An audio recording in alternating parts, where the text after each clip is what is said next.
Kathleen, as an employer, we often run into problems with employees, big and small. Can an employer fire someone who's just not working out?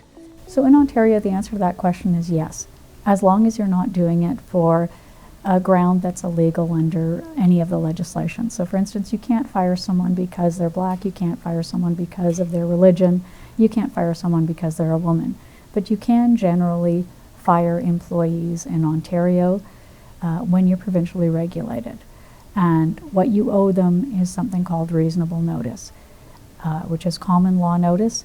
At the minimum, you owe them something called employment standards notice, which is for an employer 1 week per year of service to a maximum of 8 weeks.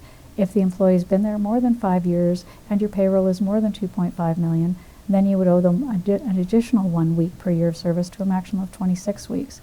They can still sue you for common law notice. Common law notice is based on factors like age, availability of similar employment, type of job, higher ranking jobs acquiring more notice than jobs that are a lower level.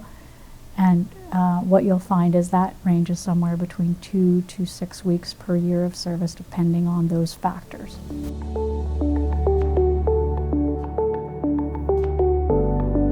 Would you be able to provide a scenario that would justify immediate dismissal? Absolutely. Violence in the workplace. If I work for you and I come up and I smash you in the nose, then then you get to fire me. Absolute just cause.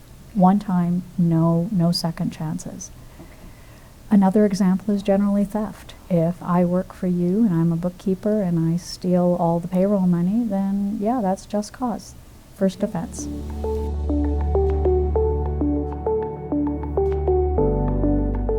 What are the most common challenges you see in terminating or in termination within the workplace? The most common challenges are the human ones. It's a very difficult thing to do and nobody wants to do it. So they don't take the steps necessary to get it right. Most people don't enjoy confrontation. Most people go out of their way to avoid confrontation. Termination is also one of the most difficult things you can do because you're looking at somebody in the eye and you're telling them they don't measure up, and you know that they need to go home and they need to tell their family, perhaps their children or their parents, that they lost their job. It's a degrading thing to happen to somebody. It's a difficult thing. It's a humiliating thing. And employers understand that what you're doing is you're devastating somebody. Nobody likes to do that. So the most difficult thing is to try and get employers to do something that's very unpleasant. And the reason you do it is the good employees. When you have a bad employee, it can affect the morale of the workplace. You've got someone who isn't doing their share or is coming late or is engaging in misconduct. It affects other employees and it can make good employees leave. And good employees are very hard to find. Good employees cost money to train, and sometimes they can't be replaced with just one person if they're that good. So you want to make the atmosphere of your organization safe for the good employees. And safe doesn't just mean physically safe from violence. It means safe to do their job in a way where they feel valued and a way where they feel like they're not being taken advantage of.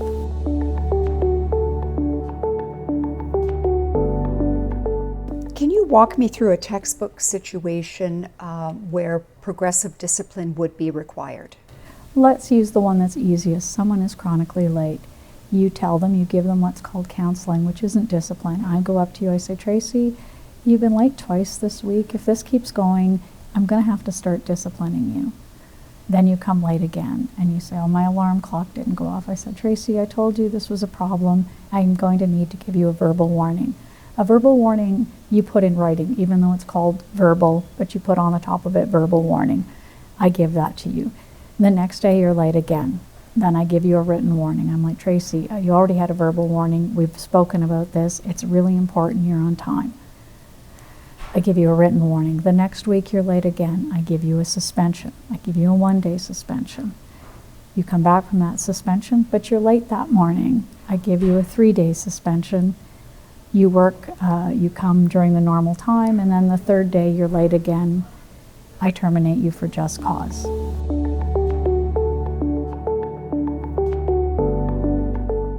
When would an employer seek legal advice? What type of scenario or situation would require them to seek legal advice? Depends on the situation. So in terms of the one I just gave you, which is the chronic lateness, it's pretty straightforward. You wouldn't necessarily need a lawyer to do a counseling or a verbal warning. If you're getting closer to termination, then you probably want to speak to a lawyer. In the case of where there's violence or there has been theft, you probably do want to seek legal advice because there may be ways to get the money back. You want to do the just cause termination correctly, because the worst result is terminating someone who's stolen from you, who punched you, and then having to pay them a big payout. So you want to make sure you get that right. I always say at the beginning of the relationship, make sure you have good contracts, make sure you have good employment letters, so that if problems do come up, the legal costs are very low because everything is in writing.